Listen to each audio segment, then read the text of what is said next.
Assalamualaikum warahmatullahi wabarakatuh. Saya Muhammad Habil dari kelas 4A jurusan Ilmu Perpustakaan. Pada hari ini akan menjelaskan tentang salah satu tokoh ilmuwan muslim yang bernama Al-Khawarizmi.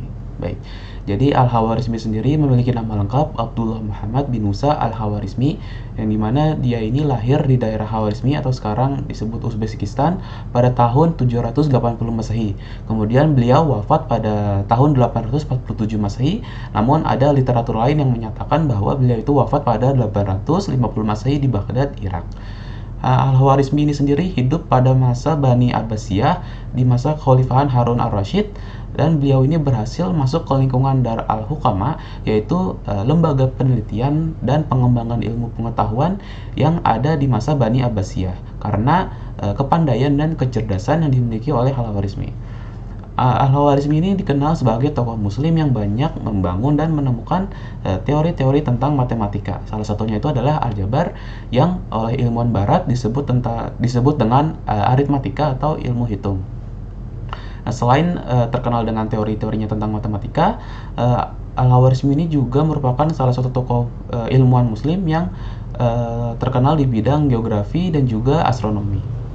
Di barat sendiri, terutama di daerah Eropa, Al-Khawarizmi dikenal dengan nama algoritmi atau algorisme melalui bukunya yang berjudul, salah satu yang terkenalnya itu berjudul Al-Jabr wa Al-Muqabalah, di mana beliau itu merumuskan dan menjelaskan tabel trigonometri secara detail dan juga mengenalkan tentang teori kalkulus dasar dengan cara yang cukup mudah.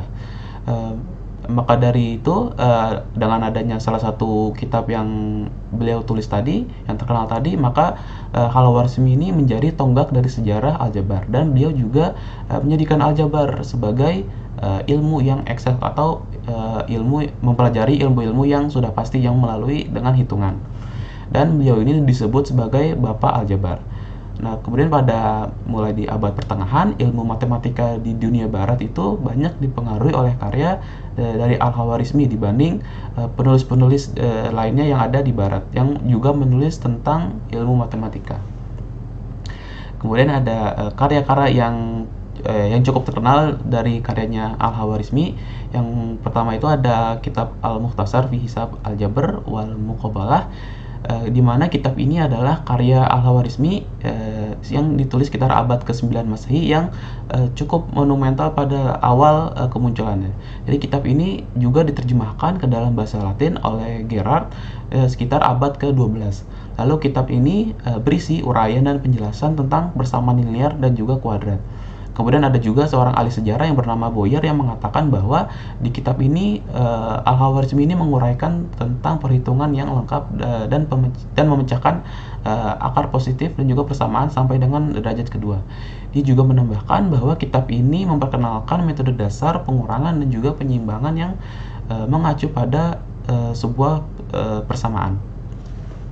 Kemudian kitab selanjutnya itu ada kitab Dixit Algorismi, yang dimana kitab asli yang ditulis oleh Al-Khawarizmi ini menurut sejarah belum pernah ditemukan atau mungkin disembunyikan, yang dimana yang ada itu hanyalah terjemahan dari kitab asli Al-Khawarizmi itu sendiri yang diterjemahkan pada abad ke-12 oleh Adheral of Bath. Kemudian kitab ini sendiri berisikan tentang kalkulasi angka Hindu dengan difusi angka India ke dalam angka Timur Tengah, dan berisikan pengenalan tentang aritmatika. Kemudian ada salah satu kitab yang menunjukkan bahwa Al-Khawarizmi ini juga ahli di bidang geografi, yaitu ada kitab Syuroh, yang dimana di kitab ini Al-Khawarizmi itu sendiri membahas tentang bentuk bumi yang menjadi dasar dari ilmu bumi Arab. Dan Al-Khawarizmi ini buku ini ditulis berdasarkan pendekatan geografi yang juga ditulis oleh salah satu tokoh Yunani yang bernama Ptolemeus, yang dimana buku ini diisikan tentang daftar bujur dan lintang termasuk zona cuaca dan juga peta yang menjadi acuannya. Kemudian ada kitab yang menjadi petunjuk pembuktian kalau Al-Khawarizmi ini juga ahli di bidang astronomi, yaitu ada kitab Al-Amal bi Usturlab, ya dimana kitab ini membahas tentang cara menggunakan astrolabe dan juga seni cara membuat astrolabe, dimana astrolabe ini adalah alat untuk menghitung dan juga mengukur tinggi bintang dan juga benda-benda langit lainnya. Kemudian ada penemuan ilmiah dari Al-Khawarizmi. Nah, sedari awal Al-Khawarizmi ini sudah suka mendapatkan mandat dari khalifah pada saat itu, seperti Al-Watsik, yang dimana mandatnya itu untuk melakukan riset ilmiah dan juga tugas khusus. Pada saat itu Al-Khawarizmi juga diperintahkan untuk meneliti tentang jasad Ashabul Kahfi yang dikisahkan dalam Al-Quran itu. Kalau jasad tersebut itu masih baik dan juga tidak rusak, jadi jasadnya itu masih utuh, maka Al-Khawarizmi ini dikirim untuk meneliti apakah benar atau ada konsep bagaimana kenapa jasad tersebut bisa tetap utuh. Al-Khawarizmi ini kemudian pergi kepada pembesar Romawi untuk meminta diantarkan menemui jasad dari Ashabul Kahfi tersebut yang terletak di atas gunung di atas gunung kecil di daerah tersebut. Dan setelah dilihat dan juga diteliti, Al-Khawarizmi kembali ke khalifah yang menyuruh untuk meneliti jasad Khaliful Kahfi tadi dan mengatakan bahwa jasad Ashabul Kahfi tersebut mati seperti layaknya orang biasa, tetapi jasadnya itu diawetkan dengan balsam dan juga kapur, yang dimana ini juga salah satu menjadi bukti penelitian yang dilakukan oleh Al-Khawarizmi. Kemudian ada penemuan dari Al-Khawarizmi di bidang matematika, yang dimana ini juga terdapat buku-buku tentang Al-Khawarizmi tentang matematika yang menjadi rujukan para ilmuwan pada masa itu dan hingga sekarang. Dan karena buku kitab-kitab Al-Khawarizmi tersebut juga diterjemahkan dalam bahasa Latin dan juga bahasa lainnya, sehingga mempermudahkan ilmuwan lain untuk mempelajari.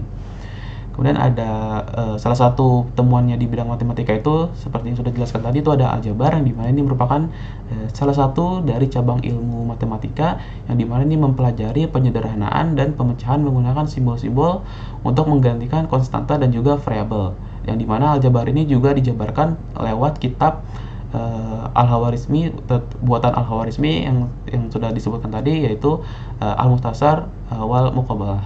Kemudian ada temuan tentang trigonometri, yang dimana ini mempelajari sisi dan sudut segitiga serta fungsi dasar dari hubungan relasi tersebut. Adanya trigonometri ini juga mencakup dari segala bidang seperti astronomi, geografi, medikal, dan juga lain-lain. Dan dengan adanya trigonometri ini, maka kita bisa mengukur jarak bintang di angkasa tanpa harus pergi ke sana, dan juga mengukur kemiringan sebuah tebing tanpa harus mendakinya terlebih dahulu. Kemudian ada penemuan tentang algoritma, yang dimana ini ditujukan untuk menyelesaikan persoalan menggunakan bilangan numerik Arab. Tapi pada abad ke-18 istilahnya diubah menjadi algoritma, di mana ini merupakan prosedur atau urutan langkah yang diperlukan untuk menyelesaikan suatu permasalahan. Jadi masing-masing orang itu bisa memiliki cara penyelesaian masalah yang berbeda-beda.